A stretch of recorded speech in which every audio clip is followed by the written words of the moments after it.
Ready to sweat the small stuff?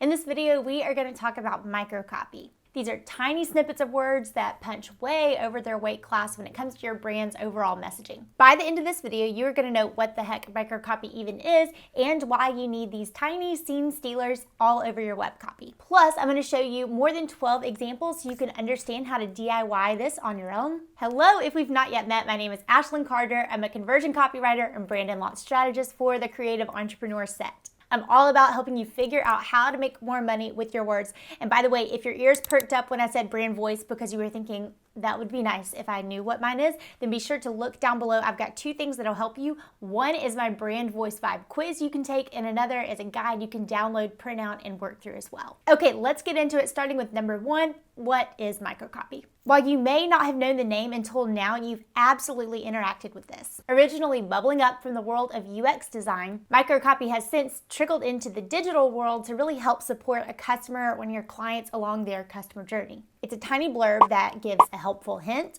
a tidbit that clarifies the next step that you're supposed to do, a little diminutive snippet that gives you a cue about the functionality of whatever you're interacting with on a website or an app. It may even explain an error that just came up. I probably just gave you a throwback moment to sounding like pop-up video from VH1 in the 90s.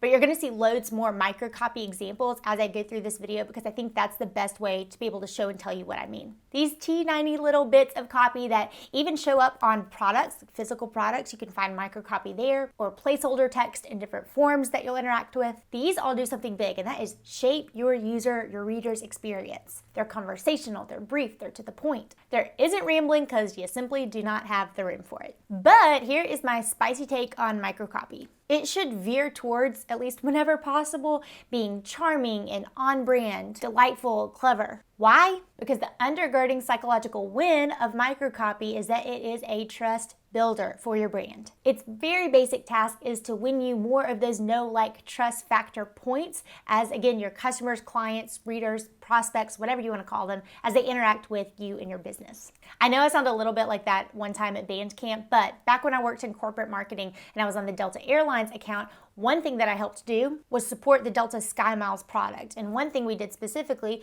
was send out what we called surprise and delight tickets. We would send out exclusive tickets to games and shows and all sorts of cool stuff to Delta's top customers in different markets. I don't know about you, but getting some free tickets in the mail would be pretty sweet. And I bring this up because you can kind of have this same effect with microcopy on your website and in your business. They're like little Easter eggs that you tuck in to just show thoughtfulness and that you're considering the user experience. In the past, I've referenced Nielsen Norman Group. They do fantastic research. And I wanted to show you this quick article about how microcopy can minimize extraneous cognitive load, which is the amount of brain power a user needs to understand and interact with your interface. I've also talked about cognitive load before when I've talked about web copy and how you need to make sure that you're not being so creative and out of the box with your website design and your website copy that the user isn't quite sure where things are. There's a sense that your reader needs some sort of familiarity to use your website well. But yes, all this to wrap up, what microcopy is these tiny snippets that reduce that cognitive load and up that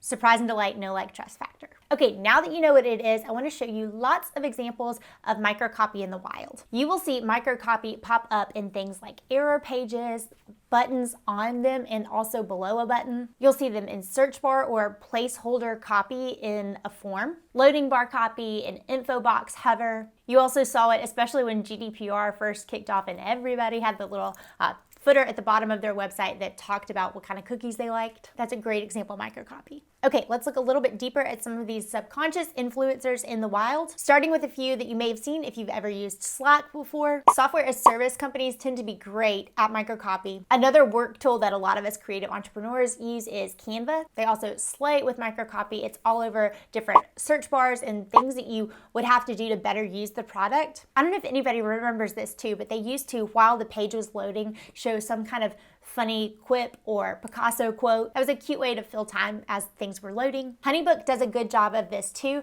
This message that I'm showing right now actually changes during different times in the day. How could they make it even better? Sometimes these messages can get a little bit stale for people that use it all the time, so they could have 12 or even 52 different little quips and sayings and just rotate them through every week forever. Okay, shifting from the SaaS tools that you probably use or have interacted with as a small business owner, let's look at some small businesses in themselves. First up, my Copywriting for Creatives alum, Cassandra Leroy, does this beautifully on her website. So what we're looking at is her services page for her data-driven Mulberry and Maine business. Do you see how in this little blurb she helps communicate and give more details for her potential clients? That is microcopy. It was absolutely not necessary. It just helps us understand even more. You can see too how microcopy isn't ultimately necessary for the point to get across. It just supports. It's that supporting actress. Here's another example from a CFC grad. This is Shannon McNabb. Her business is Sketch, Design, Repeat. I mentioned earlier how copy around pricing or call to action buttons that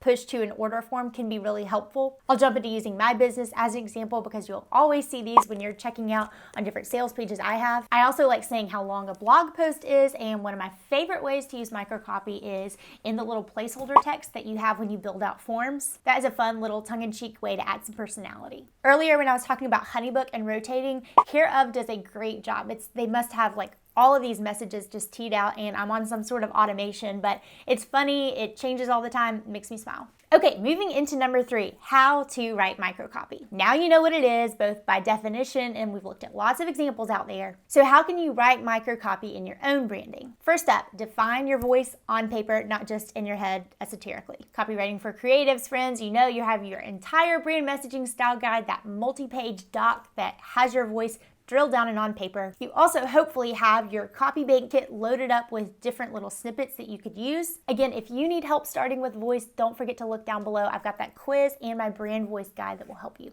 That brings me to the next step. Remember that the whole goal of microcopy is to be helpful. That supporting actress image needs to be in your mind. It's not the main character, you can get by without it, but it comes in and lends support when we need it. So here's the homework assignment I have for you. Do a little website audit. You could absolutely send your website off, again, CFC students, you know how to do this, to somewhere like user testing and watch other people move through it. But sometimes it's nice to visit your own website and go through and scroll and think, where are things not as clear as they could be? Where are little moments where I could add in some microcopy? Okay, last up, your tip is to keep it brief. I gave some of my best editing tips in a recent video. Have to edit my own copy down all the dang time. Brush up on those, then pull out a notepad and take your own tour up your website on your own and see what you can find.